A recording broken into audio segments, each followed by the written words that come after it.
আসসালামু আলাইকুম বন্ধুরা।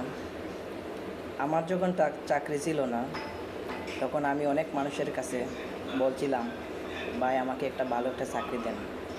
আমার কাগজপত্র সব কিছুই আছে, পড়ালেখার যোগ্যতা সব কিছুই আছে, কিন্তু বন্ধুরা অনেক অনেক মানুষের কাছে গেছি চাকরি পাওয়ার জন্য, কেউ আমাকে কোনো চাকরি দেয় না।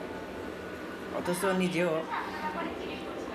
বড় বড় অনেক জায়গায় বিভিন্ন জায়গায় গেছি চাকরি পাওয়ার জন্য, কিন্তু কেউ আমাকে চাকরি দেয় নাই। কিন্তু আমার হাইট উচ্চতায় খুবই কম, কিন্তু আমার পড়ালেখার যোগ্যতা একদিকে ছিল, কিন্তু আমার একদিকে টাকা পয়সার কোনো যোগ্যতা ছিল না। ঘুষ দেওয়া লাগতো, এই কথা বলতো সবাই।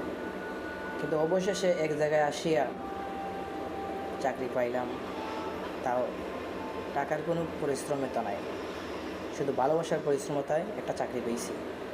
আর কিছু কিছু মানুষ এখন বলে, যেগুলা মানুষের কাছে বলছিলাম আগে চাকরির কথা, এগুলা মানুষে এখন আমার চাকরি দেখে আফসোস করে, বলে আমি এখন তাদেরকে চাকরি দিতাম।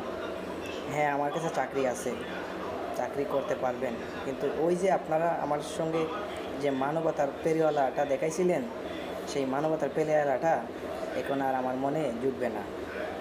এই মানবতার পেরিওয়ালাটা উল্টে গেছে। সবাই ভালো থাকবেন, সুস্থ থাকবেন। আল্লাহ হাফেজ। আসসালামু আলাইকুম।